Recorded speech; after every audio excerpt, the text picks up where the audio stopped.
잠깐 기도하겠습니다. 주님 은혜를 감사합니다. 오늘 생명의 양식을 함께 나누게 됩니다. 생명의 떡으로 오신 예수님을 우리가 함께 먹습니다. 주님, 진리로 우리가 자유케 하시되 그러나 또한 진리 안에 굳게 서서 이단 사설과 싸워 승리하게 하시고 또 세속적인 것과 맞서서 이기게 하여 주옵소서. 예수님의 이름으로 기도합니다. 아멘. 89쪽 요한복음 6장을 봅니다. 그 후에 예수께서 디베랴의 갈릴리 바다 건너편으로 가심에 큰 무리가 따르니 이는 병자들에게 행하시는 표적을 보았음이러라. 자, 큰 무리가 예수님을 따른 이유가 뭐라 그랬어요? 네, 병자들에게 행하는 표적. 그러니까 치유의 역사가 나타나는 곳에 사람들이 모이게 됩니다. 89쪽. 89쪽이고 요한복음 6장. 그래서 이 요한복음을 보면 처음에는 치유의 역사가 나타나니까 큰 무리가 따랐고, 두 번째는 오병이어의 사람의 경제 문제가 해결될 거라고 생각을 하니까 사람들이 왕으로 세우려고 해요. 근데 치유도 아니고 부요도 아니고 오직 생명의 양식, 내 살을 먹어라 할 때 사람들이 떠나게 되는 그 과정이 여기에 담겨져 있습니다. 그래서 그러면 이제 이렇게 우리가 사역의 현장에서 보고 또 각자의 사역에 그 주어진 분량이 다른데, 치유 사역, 또 가난한 자들에게 막 나눠주는 사역, 그거는 잘못된 거다, 이렇게 우리가 말을 해서는 안 돼요. 왜냐하면 하나님이 그 아이가 이렇게 자라는 데 있어서도 유치원 선생님이 있고 중학교 선생님이 있고 대학교 선생님이 있잖아요. 그것처럼 세상 사람들을 불러내는 데 있어서는 세상적인 것을 채워주는 거를 인해서 그림자처럼 하나하나 주님을 알게 하는 그 과정 속에 있는 거예요. 근데 다만 끝에 가서 이 영생의 말씀을 듣고도 남아있을 자가 있는가 없는가, 그거조차도 나중에 오늘 보면 알지만 아버지께서 이끌지 않으면 아무도 내게 올 수 없다. 그렇게 말씀하시는 것처럼 그걸 우리가 모르기 때문에 많은 무리를 불러 모으는 데 있어서 그런 과정이 필요하다는 거죠. 그래요. 그래서 저하고 아주 친한 남자 목사님 있어요. 한 달 전에 목사 안수 받았는데 TV에도 많이 나오고 그러는 분이에요. 은혜짜장 선교단이라 해서 새롭게 왔어서나 뭐 내가매일 기쁘게 이런 데도 많이 나오고 그랬어요. 우리 동기인데, 근데 이제 워낙 사역을 활발하게 하다 보니까 인제 목사 안수를 받았는데, 그분은 이제 짜장 선교를 이렇게 이제 원래는 그 중국집에 나무젓가락이나 그 이쑤시개 그 포장하는 그 알바를 하면서 신학교 공부를 하다 보니까 중국집에 이렇게 다니다 보니까 남녀노소가 다 좋아하는 게 짜장이라는 거에서 착안을 해가지고 그걸 배워서 이제 그거를 이렇게 해서 선교를 한 거예요. 근데 뭐 폐지 같은 거 주워가지고 그걸다가 재료를 사가지고 아주 순수하신 분이에요. 아주 그 동기도 그렇고. 그래서 군인들, 요즘 청년들이 기독교를 아주 비하하는데 그 군선교를 많이 했어요. 그러면 5분 메시지를 전하면 군인들이 그걸 먹기 위해서 주일날 교회를 오는 거예요. 이제 사진 동영상 찍어놓은 거 보면 아주 대단해요. 예, 막 그냥 엄청 많은 무리들이 막 길을 막 몰려오는 것들 찍어놓은 거 보면 대단해요. 근데 그러다가 이제 코로나 때문에 작년부터 그 일을 못하게 됐는데, 이제 그래서 고민도 하고 이렇게 500인분 이렇게 커다란 삽처럼 생긴 저 나무 주걱으로다 이렇게 무쇠소트다 이걸 볶고 그러는 장비도 엄청난데, 그런 걸 다 세워놓고 우선 좀 낙심도 했었는데, 지금은 이제 워낙 알려지고 그러니까는 기업 이런 데서 이렇게 마스크 같은 거를 이렇게 후원해주고, 뭐 어떤 화장품이라든지 뭐 국수, 양파 이런 거 생기는 대로 다 이렇게 후원이 오니까 그걸 어르신들한테 다 지금 나눠지는 일을 해요. 그 일을 하는데 어르신들이다 보니까 이렇게 치유 역사가 많이 나타나는 거예요. 그래서 처음에는 공원에 다니면서 하다가 교회를 한 번에 또 밟아보게 하려고 아직 교회라는 정식 명칭도 없이 그냥 선교센터라는 이름으로 하는데 거기를 이제는 제가 물건을 조금밖에 못 갖고 왔으니까 일리 오세요 이런 식으로 해서 오게 해가지고 그러니까 이제 무조건 이제 기도를 해주는 거죠. 기도를 해주면서 어르신들 아픈 데가 다리 같은 데가 낫기도 하고 넘어져서 피멍 들은 거가 기도하고 나니까는 바로 또 회복되기도 하고 그러니까 어르신들이 막 친구들 막 6명, 7명씩 막 데리고 그래가지고 거기는 지금 엄청 또 그런 일들이 벌어지고 있어요. 그런데 이제 그런 분들한테 먹을 거를 주지 않고 이제 아프지도 않고 그럴 때 이런 오늘 말씀처럼 내 살을 먹어라 이런 말을 할 때 남아있을 분이 누가 있을까 이런 생각이 들지만 그러나 그 중에서도 하나님이 택하신 자는 그 안에서 하나님의 사랑이 그 안에서 이제 체험되어지고 이제 남아있을 자가 있다는 거예요. 그래서 그 과정 속에 다 있는 거예요. 그래서 우리가 다 각자의 포지션이 있는 거예요. 포지션이. 근데 사람들은 사실은 그런 사역하는데 사람들이 훨씬 군중이 모여요. 생명의 말씀, 이 딱딱한 말씀, 단단한 음식을 나누는 곳에는 정말 사람들이 안 와요. 안 오는데 저도 이 평신도 때부터 저도 늘 영생의 말씀이 여기 계시오니 내가 누게로 가오리까 이 말씀을 저도 늘 모토로 삼고 그 말씀을 추구했는데 그러면 그런 말씀은 이제 여자로서 모성애적인 것도 있고 또 개척해놓은 과정 속에서 어떤 역사도 나타나니까 사람들이 오지만 궁극적으로 이런 말씀을 전할 때 사람들이 붙어있질 않더라고요. 이제 큰 교회는 이제 각자의 네트워크가 형성이 되니까 그 안에서 또 뭐 구역 또 남전도회 이런 데서 문화적인 욕구가 충족이 되는데 개척교회는 참 그게 힘들어요. 그래서 저도 그런 것 때문에 많이 낙심을 했는데 지금 보면 이제 지난주에 그 베트남 신학생들한테 갔다 왔어요. 가서 네 타임 가서 이제 가르치고 왔거든요. 근데 이 아이들이 어느 정도 이거를 이해할 수 있을까? 그게 이제 제가 원래 이제 전도사 사역할 때 새신자 양육 교재를 제가 만들어 놨었어요. 순복음하고 장로교회 거를 이렇게 혼합을 해서 제가 이제 나름대로 그걸 만들어 놨어요. 좋은 것만 이렇게 뽑아서. 그러다가 이제 그것이 이제 평신도 교재로도 썼었고, 이제 그 안에, 신학생들 하면은 이제 거기에 이제 깊이 조절을 제가 하는 거죠. 수용할 수 있는 것만큼. 그래서 그렇게 하려고 해서 갔는데, 상상외로, 아주 흡수를 잘해요. 그 선교사님이 베트남은 대놓고 저기를 전도를 하면은 공안에 걸리고 선교를 하면 추방을 당해요. 그런데 공산화 되기 전에 믿었던 그 뿌리가 있는 거예요. 그래서 그들의 자녀들이 또 그들이 세웠던 교회가 유지되는 거는 방해를 못 하는 거예요.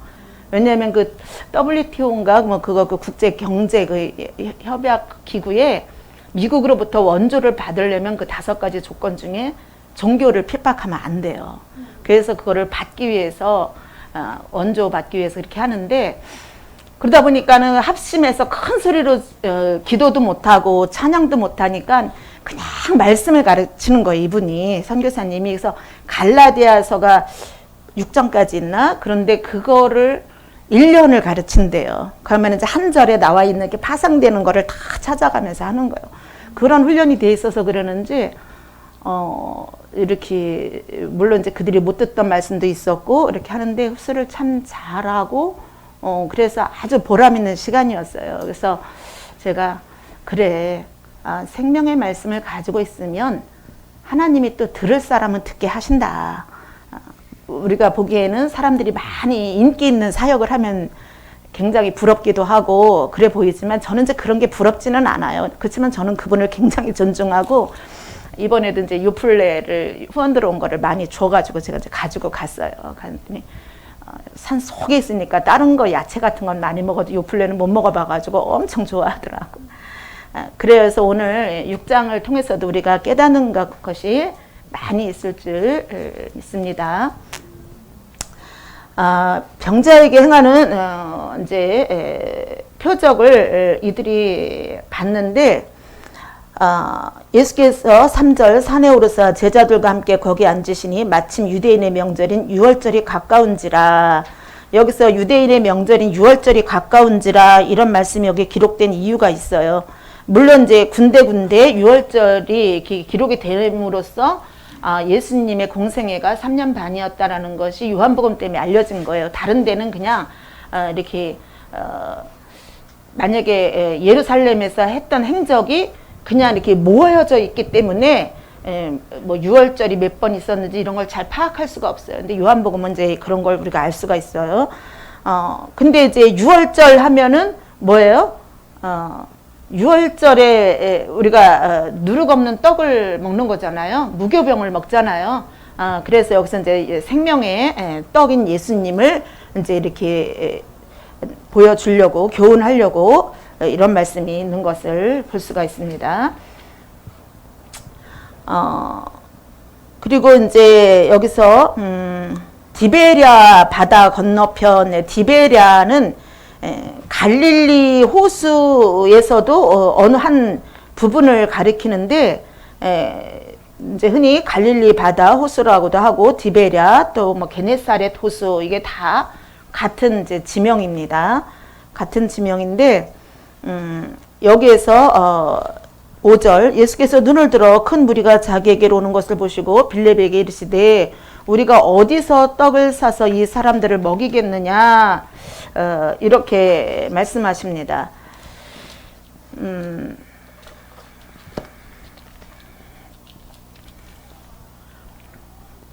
여기서 이제 보면 어디서 떡을 이 단어가 굉장히 중요해요.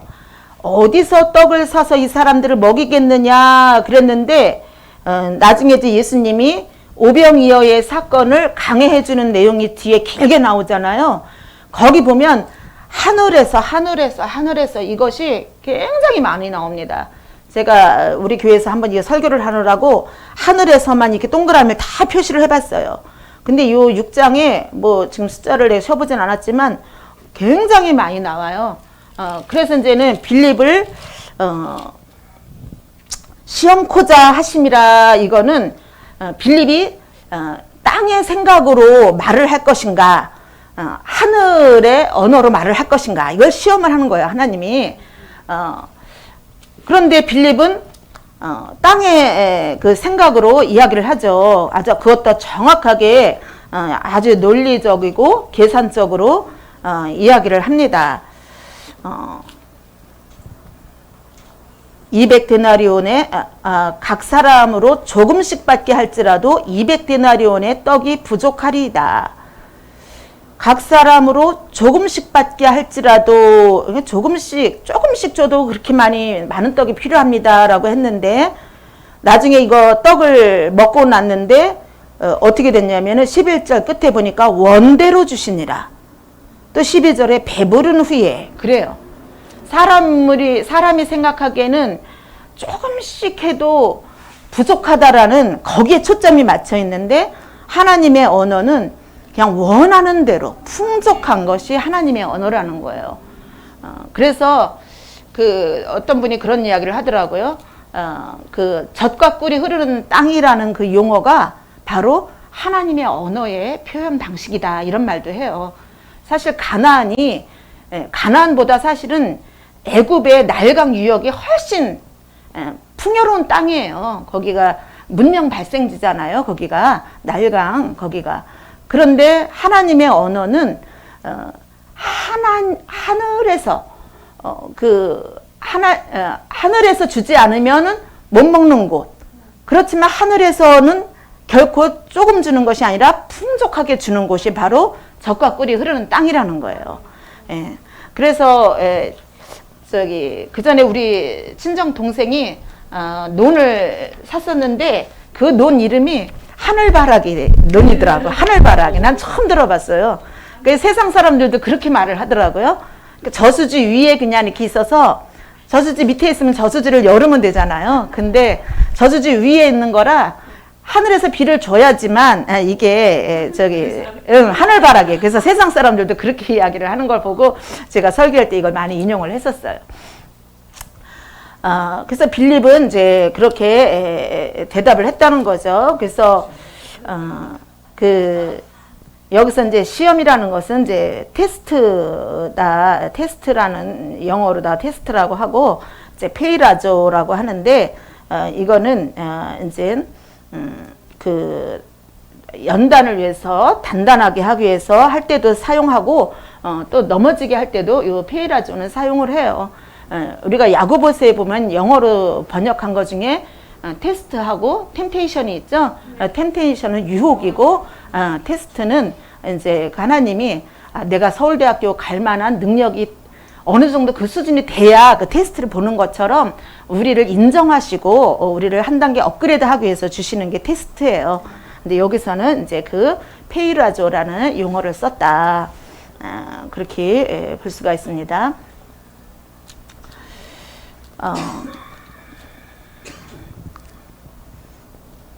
그런데 안드레는 조금 더 나아갔죠. 그래서 베드로의 형제 안드레가 예수께 여짜오되 여기에 한 아이가 있어 보리떡 5개와 물고기 2마리를 가지고 있나이다. 그러나 그것이 이 많은 사람에게 얼마나 되겠사옵니까? 라고 안드레는 이야기를 합니다. 안드레는 베드로를 전도한 사람이죠. 근데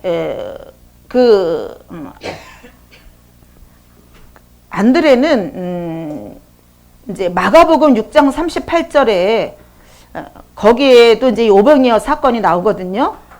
근데 거기서는 예수님이 떡 몇 개나 있는지 가서 보라 하시니 이런 내용이 있어요. 떡 몇 개나 있는지 가서 보라 하시니 그러면 예수님의 이 말씀에 누가 순종한 거예요? 안드레가 가서 보고 와서 보고를 한 거예요. 그러니까는 사람의 생각으로 아예 안 될 것 같다 할지라도 주님이 명령하시니 내가 순종하겠나이다 할 때 이런 기적을 주인공이 될 수가 있다는 거예요. 빌립처럼 내 생각과 내 판단에 제한을 하면은 아무런 역사도 일어나지 않아요. 저도 자존감이 좀 낮아요. 자존감이 낮은데 이번에 거기 갈 때도 우리 이제 동기 목사님은 이제 교회를 하지 않고 그냥 선교 목사로다가 안수받은 여자 목사님이 있어요. 근데 그분이 일주일에 한 번씩 저희 교회 와서 같이 기도를 하는데 이제 거기를 어떻게 알게 돼서 이제 같이 한번 저번에 갔다 오고 이번에 이제 그 목사님은 늘 저보고 목사님은 어디가 되든지 강단에 자꾸 서야 목사님이 살아요. 저한테 늘 그런 이야기를 했었어요. 근데 이번에 아침에 새벽 기도를 하고 났는데 거기 선교사님이 얼마나 그 속에서 외로우실까. 그리고 아무리 부모님이 내 자녀들의 그 건강 상태와 그 식성을 알고 밥을 해주는 게 최고로 좋지만 때로는 외식을 할 때 식구들이 기분 전환이 되듯이 가서 한번 해주면 어떨까 이 생각이 들어서 제가 하루가 이렇게 시간이 지나면 마음이 변할까봐 얼른 전화를 했어요. 일찍.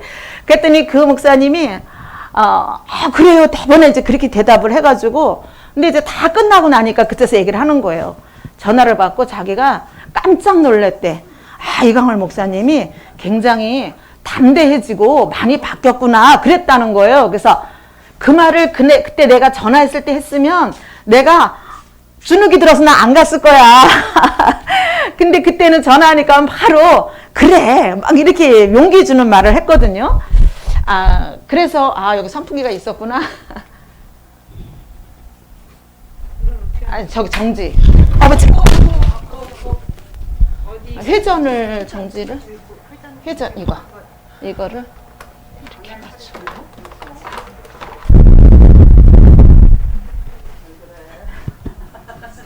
감사합니다. 내가 주사랍니다. 내 몸은 내가 그러니까 이렇게 정말 그 왜 엘리야가 조각구름이 보였을 때 기도하다가 이 역사를 일으키잖아요. 그래서 안드레가 그 예수님이 가서 보라는 그 말씀에 순종해서 여기 떡 5개와 물고기 2마리가 있습니다. 비록 이 사람들에게 얼마나 되겠사옵니까? 라고는 했지만 그래도 예수님 손에 붙잡히면 될 거라는 믿음을 가지고 그걸 갖고 왔기 때문에 역사를 일으켰다는 거죠. 자, 6장 10절 예수께서 이르시되 이 사람들로 앉게 하라 하시니 그곳에 잔디가 많은지라 사람들이 앉으니 수가 5,000명쯤 되더라. 여기서 잔디가 많은 것은 푸른 초장에 양떼를 먹이는 선한 목자를 연상하게 합니다. 그래서 예수님이 선한 목자다라는 것이 나중에 이제 또 뒷받침이 되죠. 뭐 수가 5,000명 이거는 여자와 아이들을 빼고 난 수가 5,000명이라고 이제 다른 공간복음에 나오죠. 그거는 우리가 다 알고 있는 내용이고, 그래서 한 2만 명쯤으로 생각을 해요. 여자들이 더 그 당시에 많이 따랐었기 때문에 여자들과 이제 아이들까지 해서 예수께서 떡을 가져 축사하신 후에 앉아 있는 자들에게 나눠주시고 물고기도 그렇게 그들의 원대로 주시느라. 그들이 배부른 후에 예수께서 제자들에게 이르시되 남은 조각을 거두고 버리는 것이 없게 하라 하시므로 이에 거두니 보리떡 5개로 먹고 남은 조각이 12바구니에 찼더라. 그 부스러기 또 버리는 것이 없게 하라. 이것은 예수님의 그 살, 나중에 이 떡은 내 살이다 이렇게 말씀을 하잖아요. 이게 이제 설명을 해주실 때, 그래서 예수님의 그 생명이 그런 말씀 있잖아요. 개에게 돼지에게 진주를 던지지 말라. 그러니까 낭비하지 말라는 거죠. 복음을 낭비하지 말라라는 의미로 우리가 볼 수가 있습니다. 그리고 이제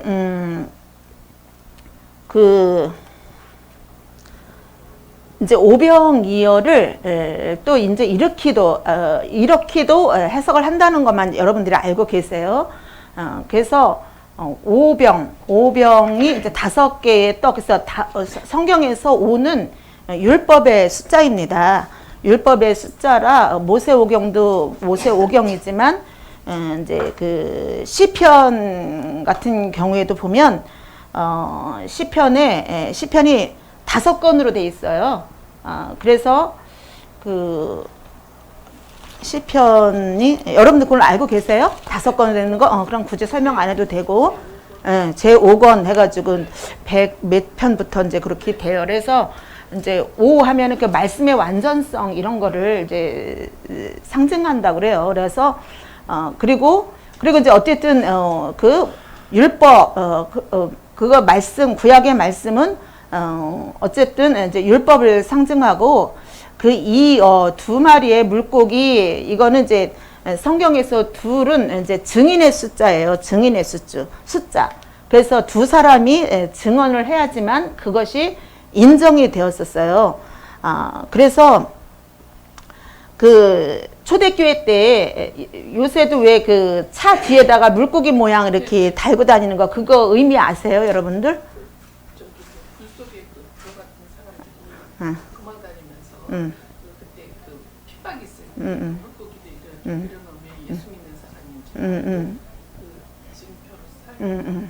근데 왜 하필이면 물고기였냐는 거죠. 우리 또 머리수 이렇게 하면 예, 맞아요.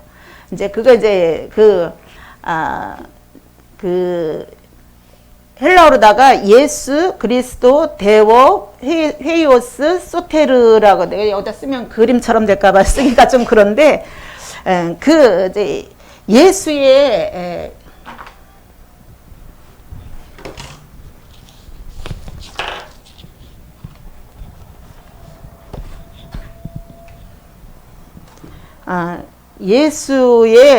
예수, 그리스도, 그 다음에 데오스, 데오 휘오스, 이거는 또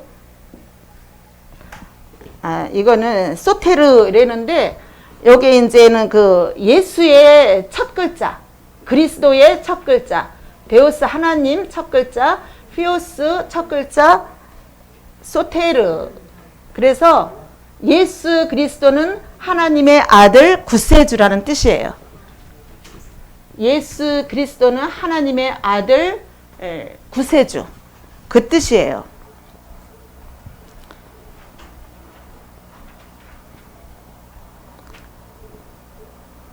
그래서 요 동그라미 뺀 요 안에 있는 요 글자가 합치면 이게 이제 익투스가 되는데, 익투스가 바로 물고기예요. 물고기.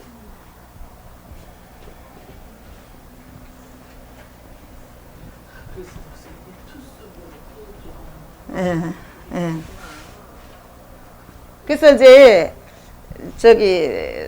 저도 신학교 다닐 때 그 교수님이 그 얘기를 하고 나서 왜 사람들이 예수 그리스도를 약자로 쓸 때 이렇게 쓰잖아요. 원래는 이렇게 쓰면 안 되는 거예요, 사실은. 왜냐면은, 그렇죠. JX를 쓰든지 아니면은 예수 그리스도를 써야 되는 거. 그게, 아니. 이게 아니라 이렇게 쓰든지. 그렇잖아요. 헬라어로 쓰려면 예수 그리스도를 이렇게 써야 되고, 영어로 쓰려면 지저스 크라이스트를 써야지 되는데, 사람들은 전부 이렇게 써요. 이렇게 써서 저는 이제 고집을 부리고 계속 이렇게 쓰다가, 그래서 사람들이 또 잘 이해를 못 하잖아요. 예. 그래서 참 이게 정확하지 않아도 이렇게 그 장로의 유전처럼 이렇게 내려오다가 변형된 것들이 참 많아요. 지저스 크라이스트를 하든지 예수 그리스도를 하려면 이렇게 해야 되는 거예요. 이게 이제 헬라어로. 예. 예? 이거? 이게 페이오스. 예, 아들. 하나님의 아들. 그리고 이거는 소테르.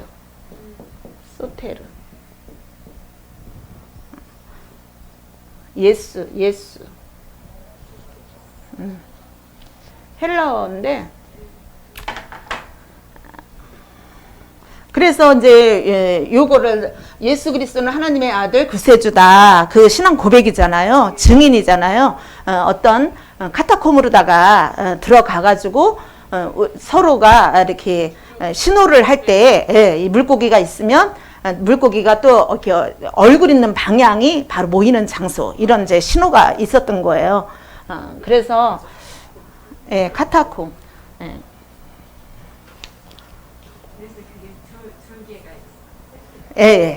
그래가지고 이렇게 반만 있는 물고기에다가 반을 갖다 붙이면 이제 그 신앙 고백하는 사람이다라는 또 그런 신호도 있었고, 이제 그렇게 되는 거예요. 그래서 그리고 이제 숫자가 여기서도 12강주리가 남았는데, 그러면 또 칠병이어는 뭔가 7이라는 숫자도 그냥 여러분들이 참고로다가 어디 백지가 있으면 숫자에 상징하는 거를 제가 좀 알려드릴 테니까 참고만 하세요. 성경에서 1은 하나님의 숫자예요. 유일하다 어쩐다 이렇게 할 때는 하나님의 숫자고, 2는 증인의 수, 3은 부활. 그래서 삼일길 이런 게 참 많이 나오죠. 그래서 3은 부활이면서 이제 성삼위도 가르치고, 4는 고난의 수, 5는 율법의 수, 6은 사람의 수. 그래서 사람의 수 하면은 저번에 가나 혼인잔치에도에 그 물동이가 그 6개가 놓여 있었잖아요. 그래서 이제 사람의 힘으로 다 해도 안 되는 부분 이런 거 할 때 이제 그 사람의 수, 요거는 이따 한번 찾아볼 거예요, 계시로. 그 다음에 7은 완전수, 8은 새 출발. 그래서 8일째 할례를 행하잖아요. 새롭게 시작하는 날이다 그래요. 이제 7일까지 지나고, 그래서 새 출발도 의미하고 할례를 의미합니다. 9는 구원의 수, 10은 충만의 수, 그래서 14만 4천이 어떤 의미인지 아시죠? 10 몰라요? 12 곱하기 12. 그래서 구약의 12지파와 신약의 12사도를 곱하면 144가 돼요. 거기에다가 충만한 수 1000이 거기 곱해져 가지고 14만 4천이 되는 거예요. 그래서 구약의 12지파라는 건 뭐예요? 하나님의 백성을 의미하잖아요. 신약의 12사도는 그 사도로부터 이렇게 배움받았던 신약의 그리스도인들. 그러니까 충만한 천년왕국 이런 게 다 충만한 수를 상징하잖아요. 그래서 믿는 충만한 수를 하나님이 구원하신다 이 뜻이지. 이제 신천지는 엉뚱하게 해석을 풀었죠. 그래서 충만의 수. 네, 그래서 이제 11은 별로 의미가 없고 12는 교회 수예요. 교회 수. 그래서 12지파, 뭐 12사도, 오늘도 12광주리 이런 게 많이 나오죠. 그렇게 볼 수가 있어요. 그래서 그러면 여기서 오병이어 오병이어도 결국은 율법을 완성하신 예수님, 율법을 완성하신 그 예수님에 대한 그 복음이 다 나누어 먹고도 12강주리가 남았다. 이거는 이제 12라는 게 아까 이제 공동체 수, 교회의 수라 그랬잖아요. 그래서 교회에 이 복음을 전할 수 있도록 위임했다라고 이렇게 볼 수가 있어요. 7병이어 같은 경우에도 7은 이제 완전수니까 완전하신 예수님, 그 예수님을 증거하는 것, 그렇게 이제 볼 수가 있어요. 그래서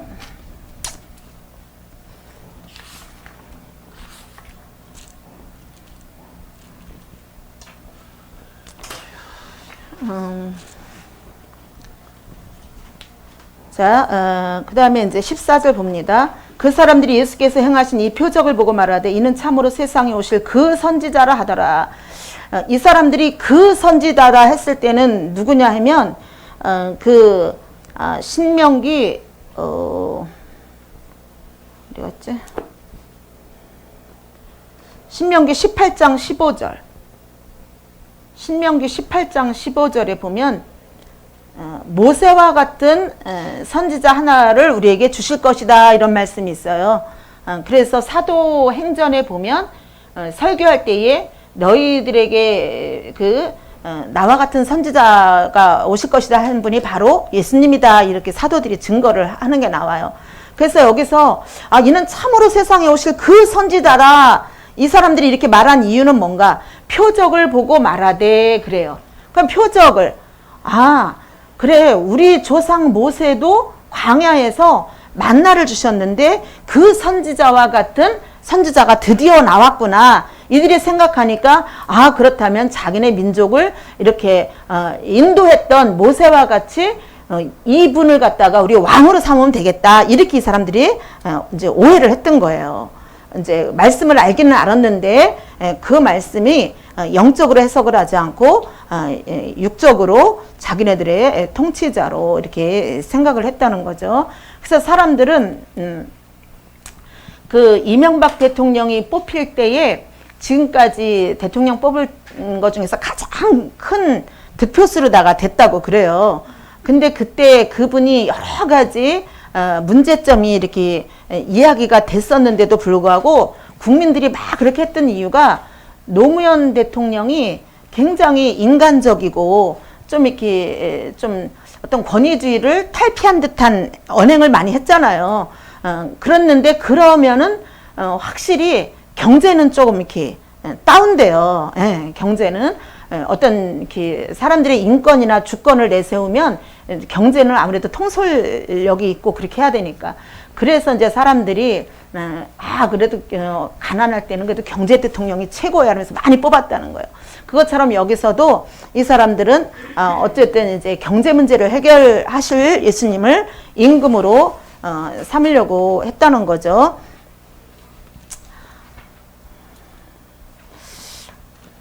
그러나 예수님이 왕으로서의 통치 영역은 어딘가?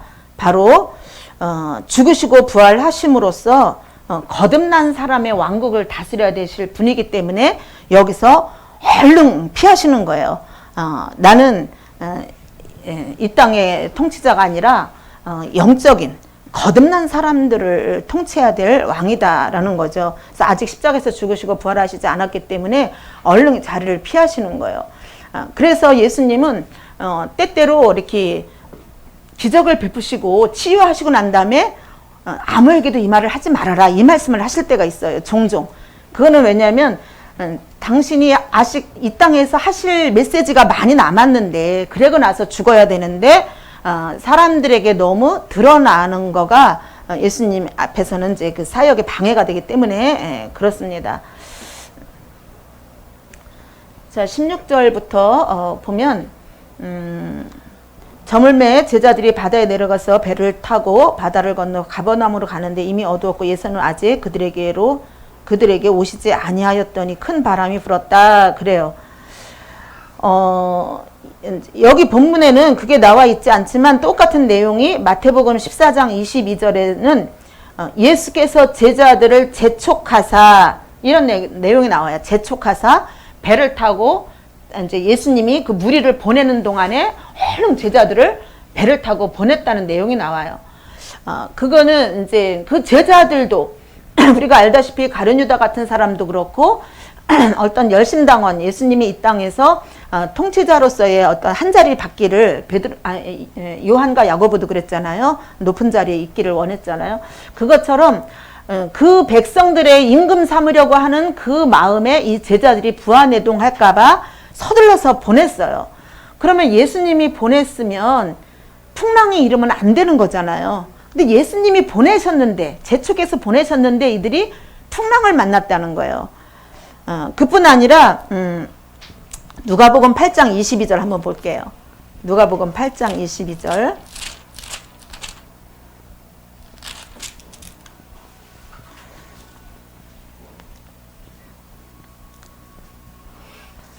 (8장 22절) 보면 하루는 제자들과 함께 배에 오르사 그들에게 이르시되 호수 저편으로 건너가자 하시매 이에 떠나 행선할 때에 예수께서 잠이 드신 내용 그거죠.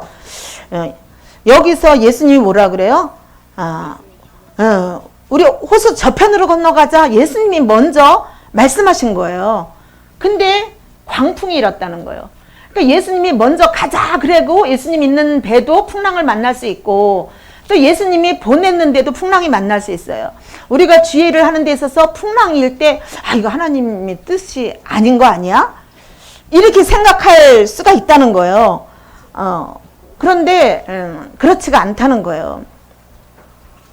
저도 이번에 이제 거기 가서 첫 시간은 이제 그 개강 예배를 드렸어요. 근데 이제 아까 누가복음 8장을 가지고 설교를 했거든요.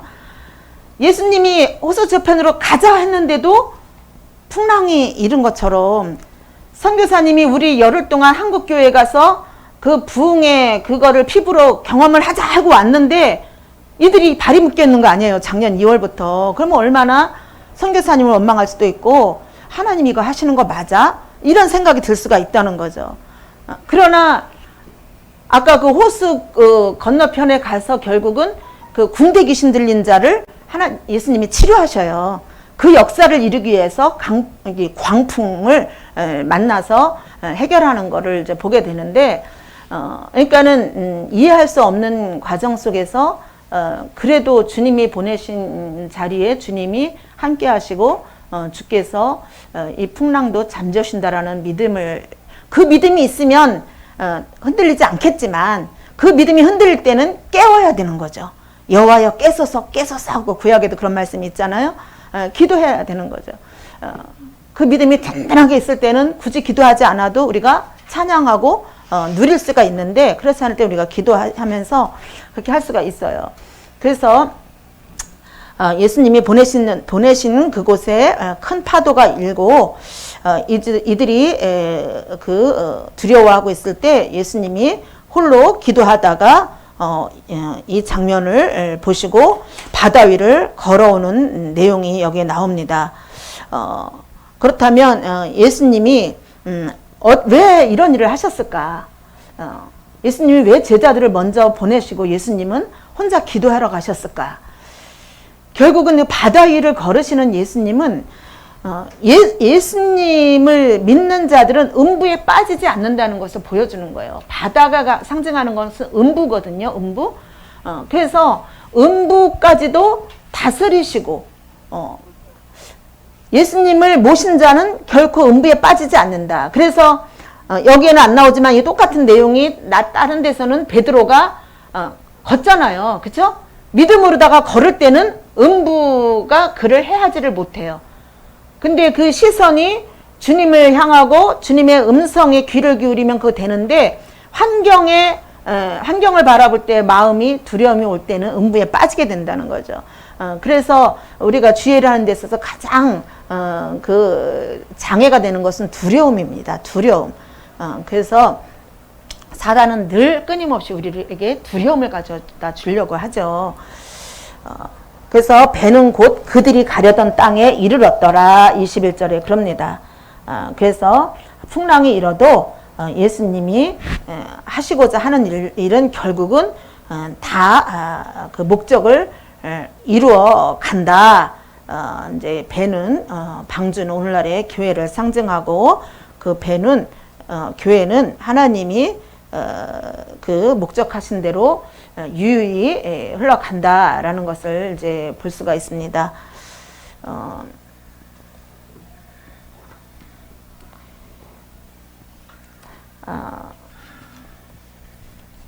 그래서 이제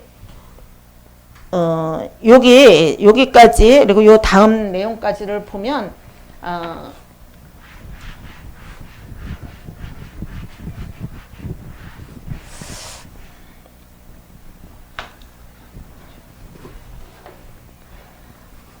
그 이제 모세 사역과 예수님의 사역을 여기서 좀 비교해 볼 필요가 있어요. 왜냐하면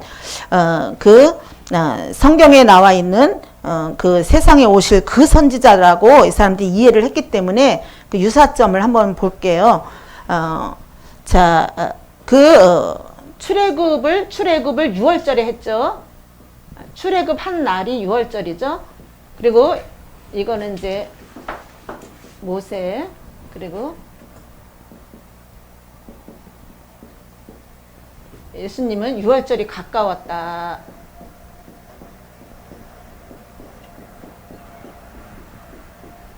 그 다음에 모세는 광야에서 만나와 메추라기를 먹였다.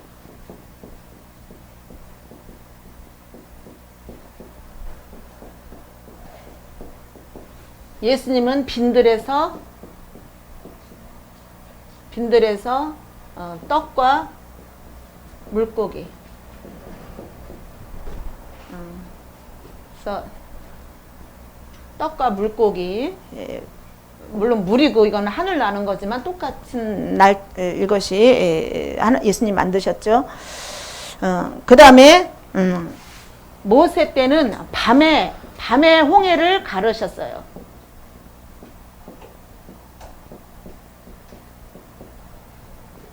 그리고 여기는 밤에 바다를 건너셨어요.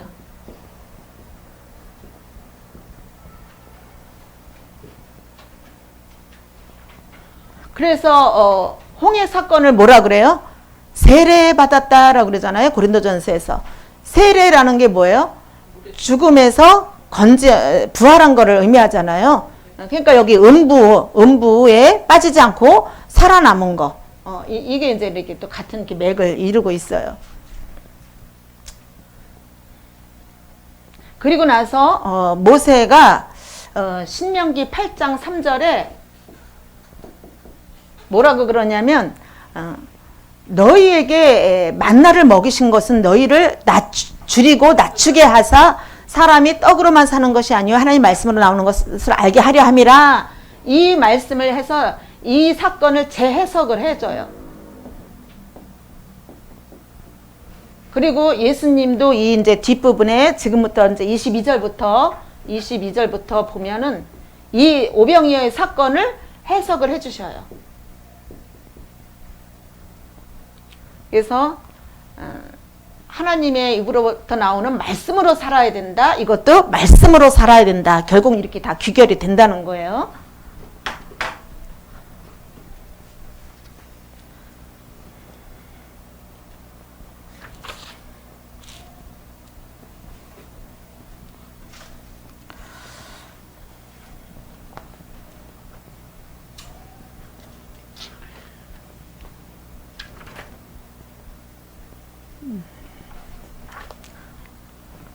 자, 22절부터 25절. 그거에 보면, 자, 이제 그 무리들이 이제 이튿날이 되니까 예수님이 오병이어의 기적을 베풀었던 그곳에 가니까, 배가 하나는 없고 하나는 있고, 또 제자들이 먼저 간 거를 본 거예요, 그 전날. 그래서 제자들은 어제 우리가 본 대로 갔고 배가 남아있는 거 보니까 예수님은 여기 어디에 있는가 보다 해서 찾아보다가 못 찾으니까 이들이 배를 타고 가버나움으로 갑니다. 그리고 나서 하는 말이 24절 끝부분에 보니까 25절 보면 바다 건너편에서 만나 랍비여 언제 여기 오셨나이까 하니, 언제 여기 오셨나이까 이 뜻은 뭐냐면은 우리가 여기저기 찾아다녔습니다. 이 뜻을 이제 여기서 내포하고 있어요. 그래서 사람들도 몸이 아프거나 또 기적이 나타나는 교회다 하면은 사람들이 막 여기저기 찾아다니는 모습, 그것을 우리가 이걸 보고 이제 이렇게 생각할 수가 있죠. 근데 거기서 예수님이 뭐라고 말씀하시냐면 진실로 진실로 너희에게 이르노니 너희가 나를 찾는 것은 표적을 본 까닭이 아니요 떡을 먹고 배부른 까닭이로다. 그렇게 말씀을 합니다. 표적이라는 뜻은 그 이제 세 가지로 한번 메모해 보세요. 빈자리에다가 초자연적 사건이 자연계에 들어오는 것. 초자연적 사건이 자연계에 들어오는 것. 두 번째는 인간의 합리적 사고로 이해할 수 없는 것. 인간의 합리적 사고로 이해할 수 없는 것. 세 번째, 하나님의 계시와 수단을 나타내는 수단.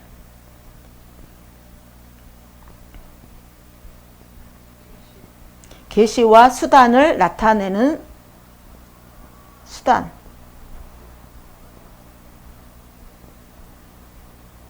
하나님의 계시를 나타내는 수단이라면 더 낫겠다. 하나님의 계시를 나타내는 수단. 결국은 이러한 세 가지 의미를 왜 보여주시냐면은 결국은 예수님이 메시아 되심. 메시아는 이제 그리스도라는 뜻이잖아요. 그래서 예수는 그리스도다라는 것을 나타내는 수단이라는 거예요.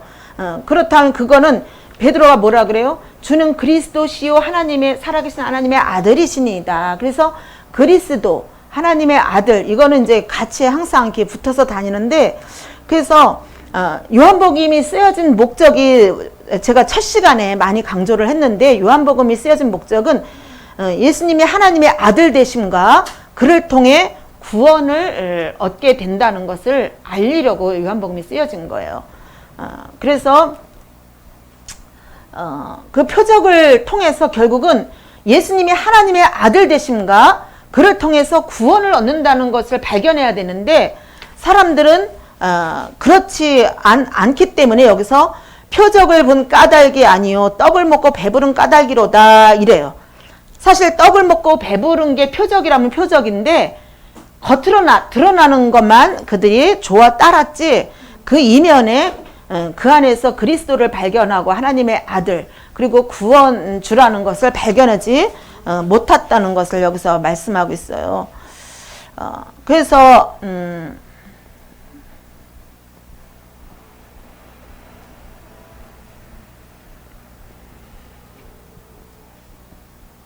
그러면서 27절에 썩을 양식을 위하여 일하지 말고 영생하도록 있는 양식을 위하여 하라. 이 양식은 인자가 너희에게 주리니 인자는 아버지 하나님께서 인치신 자니라. 썩을 양식과 영생하도록 있는 양식, 이게 이제 구분이 되고 있어요. 여러분들이 전도서 3장 19절부터 21절 한번 찾아보세요. 전도서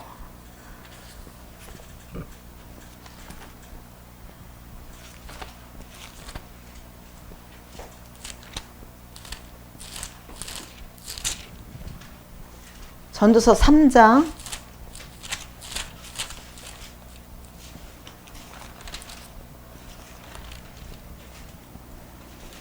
19절에서 21절.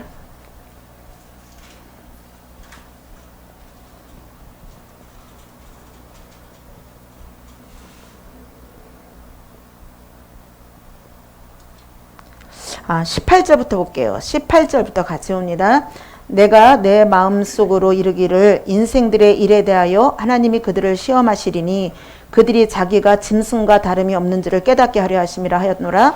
인생이 당하는 일을 짐승도 당하나니 그들이 당하는 일이 일반이라. 다 동일한 호흡이 있어서 짐승이 죽음같이 사람도 죽으니 사람이 짐승보다 뛰어남이 없음은 모든 것이 헛됨이로다. 다 흙으로 말미암았으므로 다 흙으로 돌아가나니 다 한 곳으로 가거니와 인생들의 혼은 위로 올라가고 짐승의 혼은 아래 곧 땅으로 내려가는 줄을 누가 알랴. 이렇게 나오고 있어요. 자, 흙으로 만든 것이 동물이죠. 동물에는 사람과 짐승이 포함이 되고 있어요. 그런데 사람의 먹을거리로다가 하나님이 뭘 주셨어요? 사람에게 씨 맺는 채소와 씨 가진 열매, 그거를 주셨어요. 그게 창세기에 나오죠. 그리고 짐승에게는 뭘 주셨어요? 짐승에게는 그냥 풀을 주셨어요. 한번 찾아보세요. 창세기 1장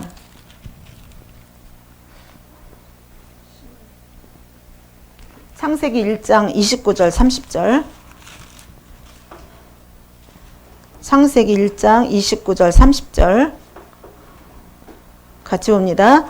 하나님이 이르시되 내가 온 지면에 씨 맺는 모든 채소와 씨 가진 열매 맺는 모든 나무를 너희에게 주노니 너희의 먹을거리가 되리라.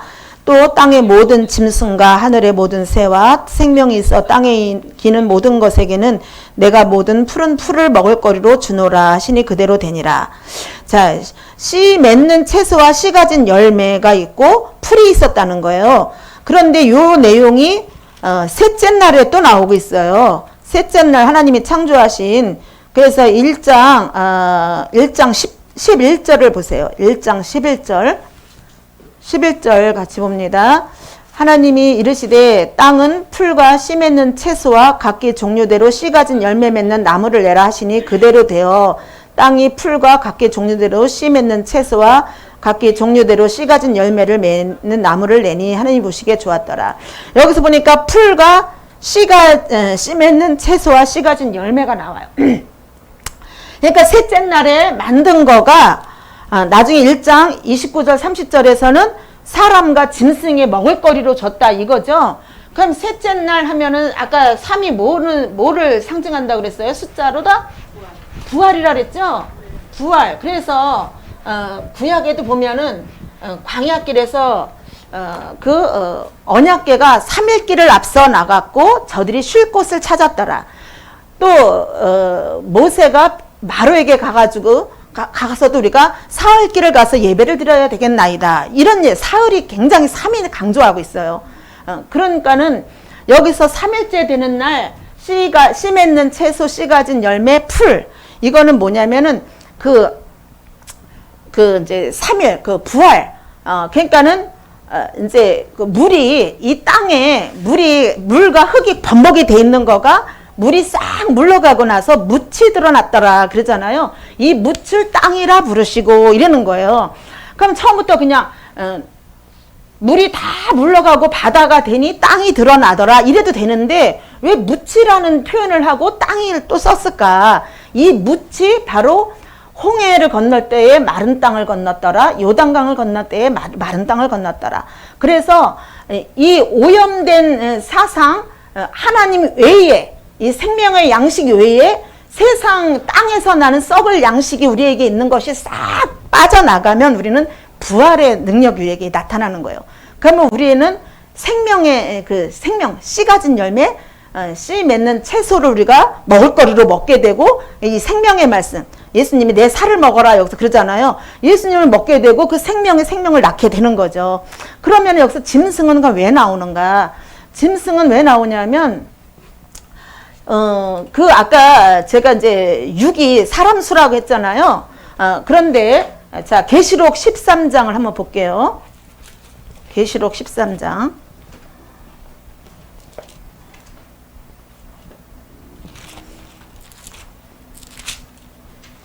계시록 13장 17절 18절.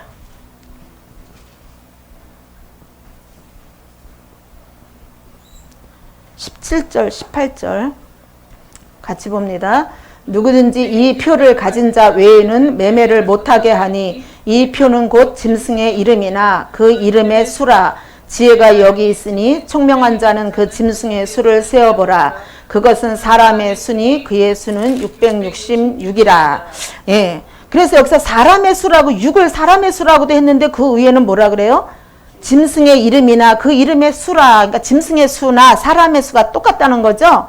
그래서 영생이 있고 인생이 있는 거예요. 우리는 영생을 사는 자들이기 때문에 영의 양식을, 생명의 양식을 먹어야 되는데 그냥 인생을 사는 사람들은 이 땅의 소산으로를 먹고 사는 거예요. 그래서 썩을 양식을 먹고 사는 거죠.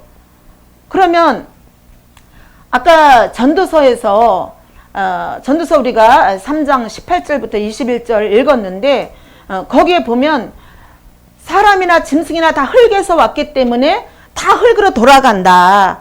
그러나 죽으면 사람의 혼은 위로 가고 짐승의 혼은 아래로 가니 이걸 누가 알랴. 이런 말씀이 나와 있어요. 그럼 여기에서 짐승은 뭐를 얘기하는가? 사람인데 이 씨 가진 열매, 씨 맺는 채소를 먹지 않고 썩을 양식을 먹는 이 땅에 믿지 않는 사람들을 의미하는 거예요. 그들은 죽으면 짐승하고 똑같이 아래로 내려간다. 오늘 여기 내가 오자마자 이거 봤는데 거기 여기 나와 있어요. 바로 이제 지옥으로 간다. 그 내용이잖아요. 그런데 그 생명의 영생의 말씀을 먹는 사람들은 살리는 것은 영이니 육은 무익하니라 이따 나오는 말씀이지만 그거를 먹어야 우리는 생명을 계속 낳게 되고 영생을 가진 자로서 영원한 생명을 가지고 하늘에서 내려온 산떡을 먹었기 때문에 하늘로 가게 된다. 이 말씀이 여기서 이렇게 이루어지는 거예요. 이런 것이. 그래서 우리가 썩을 양식을 위하여 일하지 말고 영생하도록 있는 양식을 위해서 일해야 되는데 믿음이 없는 사람들이나 믿음이 연약한 사람들은 이 땅에서 먹고 마시는 거, 이 땅에서 잘 되는 거에 관심이 많으니까 이런 말씀에는 관심이 없어요. 이런 말씀을 제가 전할 때 여러분들이 막 귀가 열리고 조금이라도 막 더 듣고 싶고 이런 사람들은 이 안에 영이 막 살아있는 사람들이에요. 근데 믿는 사람들도 이런 얘기하면 막 조는 사람이 있어요. 정말 그래요. 이런 강의를 할 때 아주 막 자기도 주체를 못하게 조는 사람이 있어요. 그 뭐 물론 피곤해서 그럴 수도 있어요. 그럼 피곤해서 그럴 수도 있고 다 뭐 또 식곤증이 올 수도 있고 다 그런데 특히 이런 말씀, 이런 단단한 음식 이런 거를 할 때 이렇게 힘들어하는 사람들도 있어요. 그래서 이제 그래서 이제 자 27절 그렇게 나와 있고요.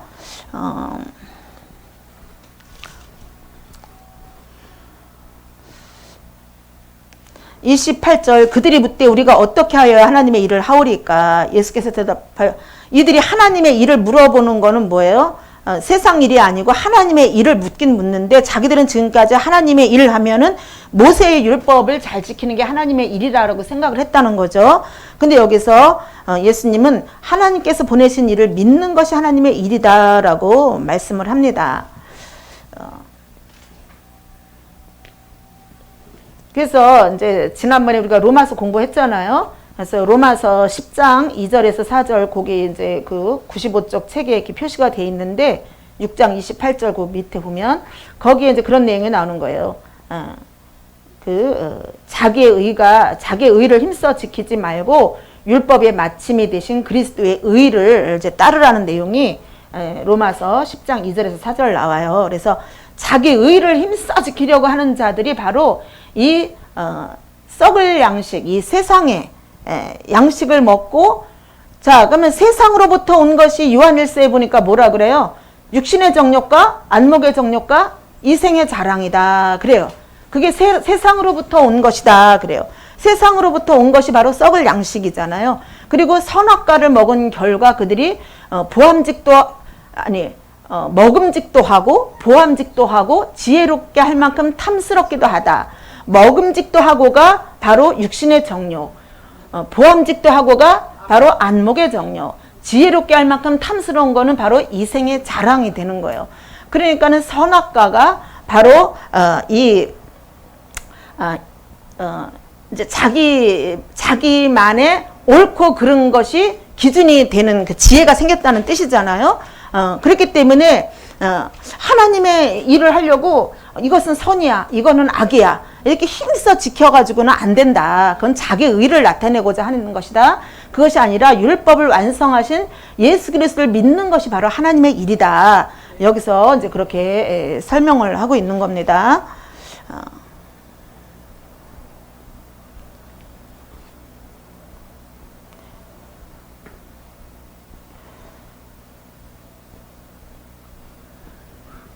30절 그들이 묻되 그러면 우리가 보고 당신을 믿도록 행하시는 그 표적이 무엇이니까, 하시는 일이 무엇이니까.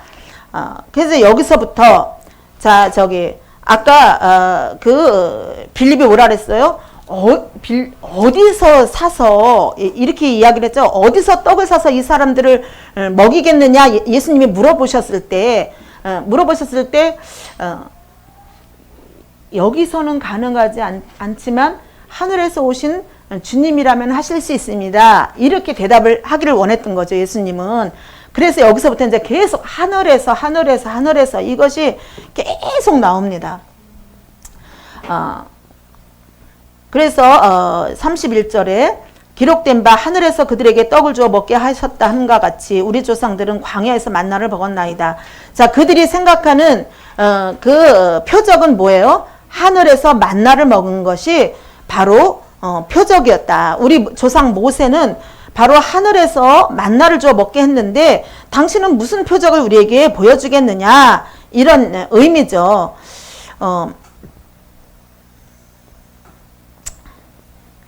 그러자 예수님이 뭐라 그러셔요? 내가 진실로 너희에게 이르노니 32절 모세가 너희에게 하늘로부터 떡을 준 것이 아니라 내 아버지께서 너희에게 하늘로부터 참 떡을 주시나니 하나님의 떡은 하늘에서 내려 세상에 생명을 주는 것이니라.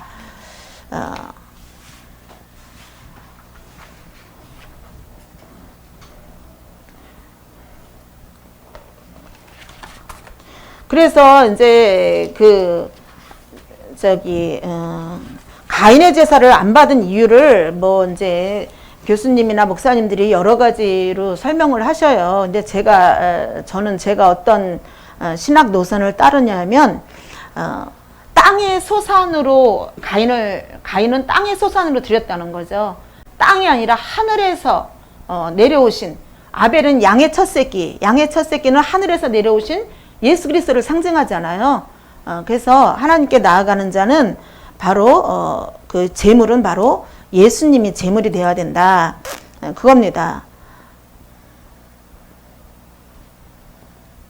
근데 이들은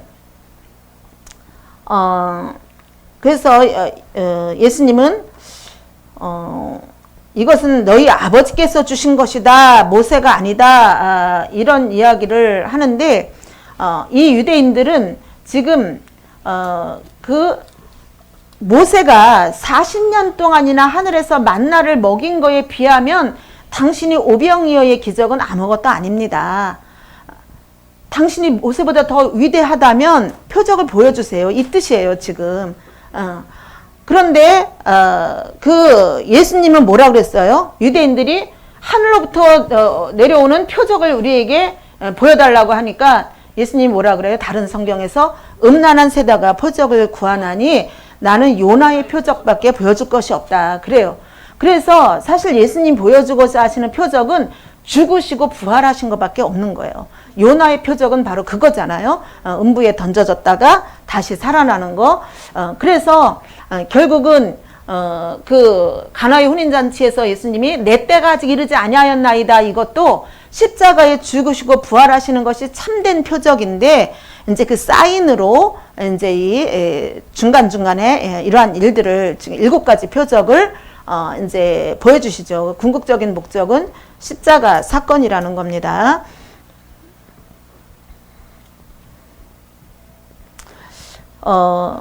그래서 33절에 하나님의 떡은 하늘에서 내려 세상에 생명을 주는 것이니라. 그들이 이르되 주여 이 떡을 항상 우리에게 주소서. 이걸 보면 무슨 생각이 나요? 사마리아 여인이 이 물을 항상 주셔서 물 길러 오지 않게 해주세요, 그런 이야기를 했잖아요.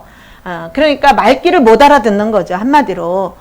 여기서도 이제 아버지께서 떡을 주신다 하니까 이 떡을 항상 우리에게 달라고 이렇게 이야기를 합니다.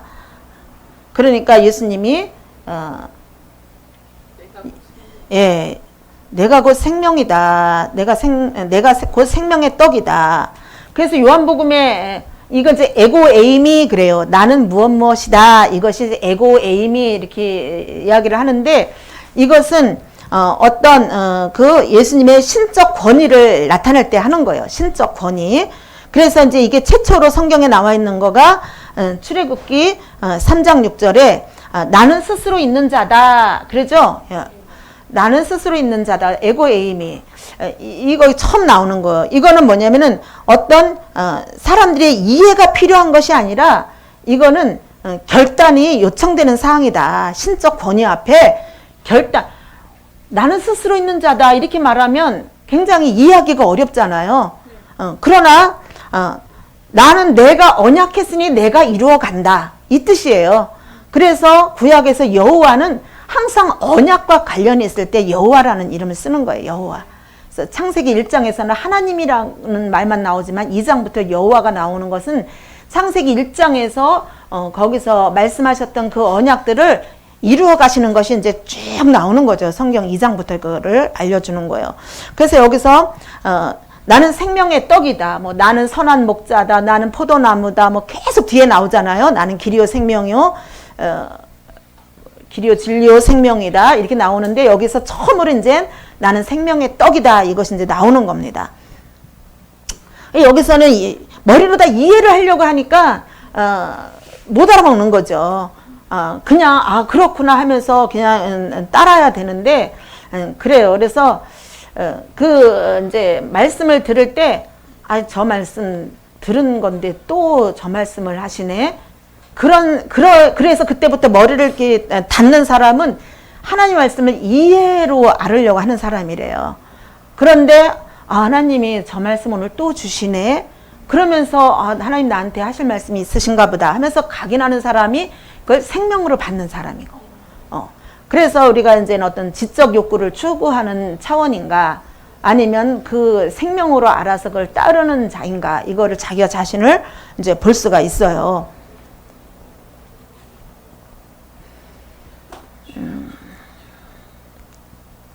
그런데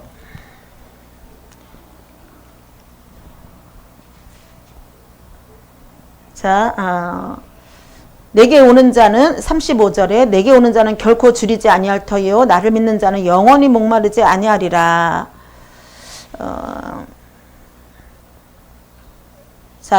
그 만나를 먹은 자들은 만나를 먹은 자들이 다 가나안에 가질 못했잖아요. 그들이 하늘에서 내려오는 만나를 먹었어도 나중에 가데스 바네아 사건 때 그들이 그 12정탐꾼의 그 10명의 말에 부안해동해가지고 그들이 못 들어가잖아요. 그러니까 그 하늘에서 그 만나를 먹었어도 그것이 영생으로 이들을 들어가게 하지 못했잖아요. 그러니까 하나 이거는 사인이라는 거예요. 하나님의 사람들은 땅에서 나는 걸 먹는 게 아니라 하늘에서 나는 양식을 먹는 거다. 이걸 사인이에요. 사인. 그래서 이제 궁극적으로 예수 그리스도가 만나다. 이것을 보여주는 그림자인데 사람들은 그 만나를 먹은 우리 모세보다 당신이 더 위대합니까? 라고 지금 얘기를 하고 있는 거예요. 그 먹었으면 뭐해? 그들이 나중에 원망불평하고 믿음 없는 말을 해가지고 못 들어갔는데. 그래서 여기서 그러나 예수님을 먹는 자들은 결코 줄이지 않게 되고 또 37절에 아버지께서 내게 주시는 자는 다 내게로 올 것이요 내게 오는 자는 내가 결코 내쫓지 아니하리라. 내가 하늘에서 내려온 것은 내 뜻을 행하려 함이 아니요 나를 보내신 이의 뜻을 행하려 함이니라. 나를 보내신 이의 뜻은 내게 주신 자 중에 내가 하나도 잃어버리지 아니하고 마지막 날에 다시 살리는 이것이니라. 그래요.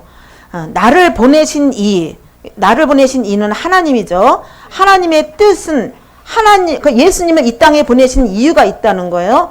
그래서 이 땅이라고 했을 때 우리가 이제 밭으로 다 표현을 바꿔봐봐요. 밭에 씨를 이 세상은 밭이요 이런 말씀 있잖아요. 이 세상은 밭인데 그 밭에 그 하나님의 그 아들 그 씨가 떨어졌을 때 그 땅이 흡수하면 그 열매를 낸다 그런 말씀이 이제 히브리서 6장 7절에서 8절에 나옵니다. 하늘에서 내리는 것을 흡수하여서 채소를 내면 너희가 복을 받는다 이런 말씀이 있죠. 이제 채소는 풀하고는 다른 거죠. 그래요. 그래서 그러면 이 밭은 교회를 상징하고 여자를 상징을 해요. 그렇죠. 그래서 그 밭에 씨가 뿌려지는 거잖아요. 그러니까 여자, 교회에서 하나님의 말씀이 뿌려지고 여자에게 남자의 씨가 뿌려졌을 때 거기서 생명이 잉태하는 것처럼 그래서 생명을 낳게 되는 거예요. 그래서 하나님 아버지께서 예수님을 이 땅에 보내신 것은 그 예수님을 영접한 사람들이 결국은 한 명도 놓치지 않고 다 살아나게 된다. 그리고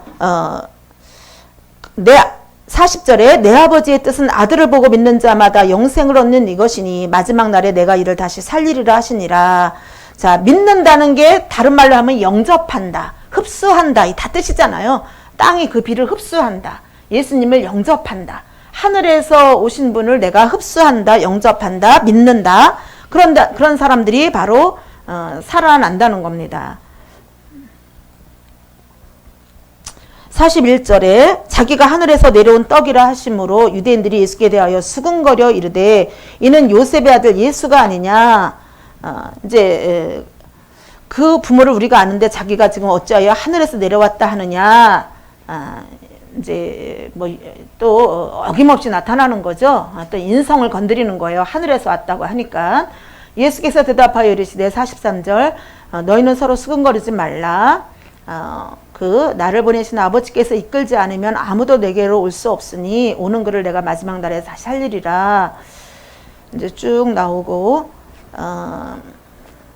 46절 이는 아버지를 본 자가 있다는 것이 아니라 오직 하나님에게서 온 자만 아버지를 보았느니라. 진실로 진실로 너에게 이르노니 믿는 자는 영생을 가졌나니 내가 곧 생명의 떡이라. 또 한 번 강조를 하십니다. 그래서 예수님만이 하나님 아버지를 보았고 그 예수님을 영접한 자는 하나님처럼 그들도 영생을 갖게 된다 이거죠. 그래서 너희 조상들은 광야에서 만나를 먹었어도 죽었거니와 이는 하늘에서 내려오는 떡이니 사람으로 하여금 먹고 죽지 아니하게 하는 것이니라. 나는 하늘에서 내려온 살아있는 떡이니 사람이 이 떡을 먹으면 영생하리라. 내가 줄 떡은 곧 세상의 생명을 위한 내 살이니라. 그래요. 그래서 세상 사람들은 세상 양식을 먹고 살지만 우리 영생을 얻은 자들은 영의 말씀을 먹어야 사는 거예요. 교회 와서도 그 영의 말씀을 먹어야 영이 강건해지고 살아나는 겁니다. 사람의 귀를 즐겁게 하는 그런 말씀은 우리 또 인생을 우리가 갖고 있잖아요. 그래서 우리가 술집에 가서 즐거움을 취할 게 아니고 교회라는 공동체에서 그 안에서 문화적인 즐거움도 누릴 수 있으면 누려야 되겠지만 그러나 그것이 그 사람의 영을 강건하게 하는 건 아니라는 거예요. 육신적인 거를 이제 만족시키는 거에 불과하다는 거죠. 그래서 근데 여기서 세상의 생명을 위한 내 살이니라 이런 말이 나와요. 살. 여기서 살은 헬라어로 사르크스입니다. 사르크스. 그래서 요한복음 1장 14절에 말씀이 육신이 되어 우리 가운데 거하심에 거기서 육신도 사르크스예요. 그런데 여기서 이제 살인이라 하니까 굉장히 더 적나라하게 우리한테 느껴지는 거는 뭐냐면은 바울은 이제 바울 서신에 볼 때 이 사르크스와 소마를 굉장히 구분을 해놨어요. 그래서 사르크스라고 할 때는 굉장히 그 죄를 범한 인간의 실존을 가리킬 때 사르크스를 써요. 바울 같은 경우에 인간의 죄로 있는 살덩어리. 그래서 그냥 아주 이 피상적인 것 좋아하고 본능적이고 그런 거 할 때 이 사르크스를 쓰는 거예요. 그러나 바울 서신 중에서 이제 그 몸이라고 해서 이제 그 주로 이제 육체를 할 때 소마, 헬라어인데 소마로 구분된 게 있거든요. 사르크스가 있고 소마가 있어요. 이거는 이제 대표적으로 언제 썼냐면은 그 데살로니가전서 5장 23절에 보면 너희의 영과 혼과 몸이 거룩하게 온전해지기를 원한다. 그런 말씀 있죠. 하나님이 너희를 그 찬양 있잖아. 거기서 보면은 몸이 온전해지기를 원한다. 이런 거 할 때는 소마예요. 그래서 어떤 인격의 한 부분. 그래서 우리가 여기서는 이제 아주 단단한 음식이죠. 요한복음 6장이 제가 볼 때는 가장 단단한 음식인 것 같아요. 그러나 보면은 골로새서나 데살로니가전서나 이런 데 보면 그 수근수근하지 말고 막 뭐 시기 다투지 말고 막 이런 그런 내용이 많이 나오잖아요. 그거는 우리의 온전한 몸을 이루게 하기 위해서 그래서 그 하나님의 영광을 컴퓨터로 치면은 소프트웨어가 있고 하드웨어가 있잖아요. 그래서 하드웨어도 멀쩡해야 그 소프트웨어를 잘 이거를 간직할 수가 있는 거잖아요. 그것처럼 이렇게 소마라고 할 때는 이렇게 인격적인 몸을 얘기를 하지만 여기서는 그 잿덩어리 같은 살. 그러면 왜 예수님은 잿덩어리가 아니잖아요. 근데 내 살을 너희가 먹어라 이럴 때는 여기서 우리 모든 죄인들의 대표성으로 여기서 표현을 하고 있는 거예요. 너희들의 잿덩어리인 내 살이 죽을 거다.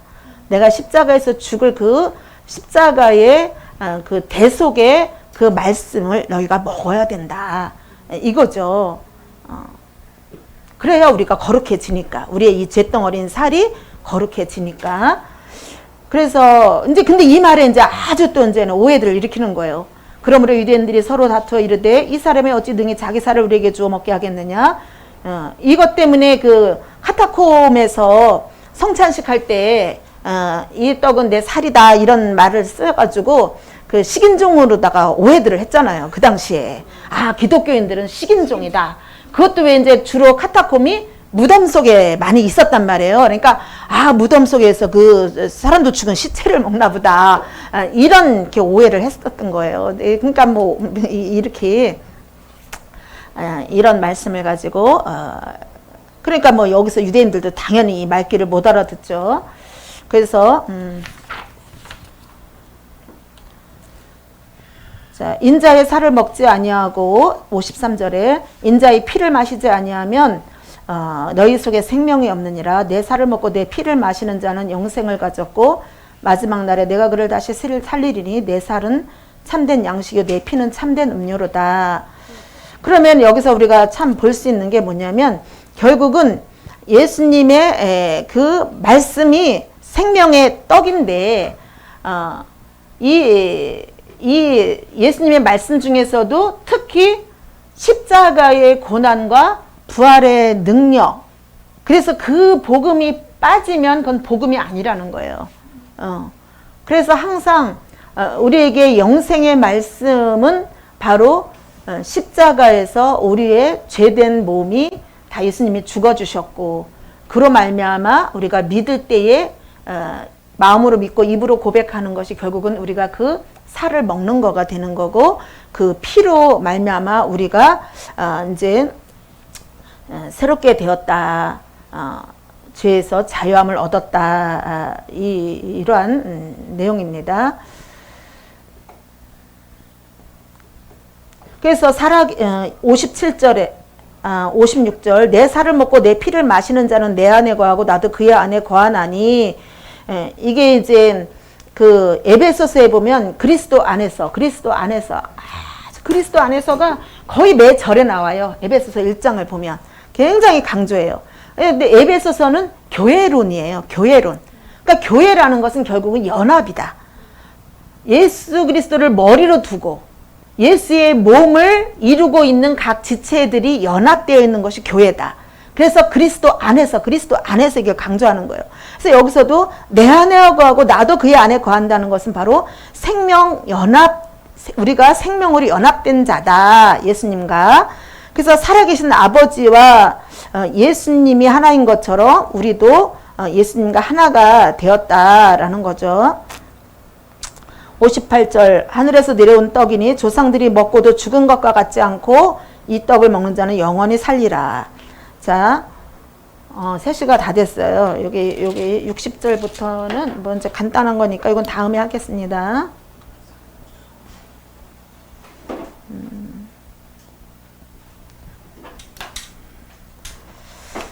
아유, 오랜 시간 했습니다. 네. 잠깐 기도할게요. 주님 감사합니다. 생명의 양식으로 우리가 배부르게 하시니 감사합니다. 우리를 또한 강건하게 하시니 감사합니다.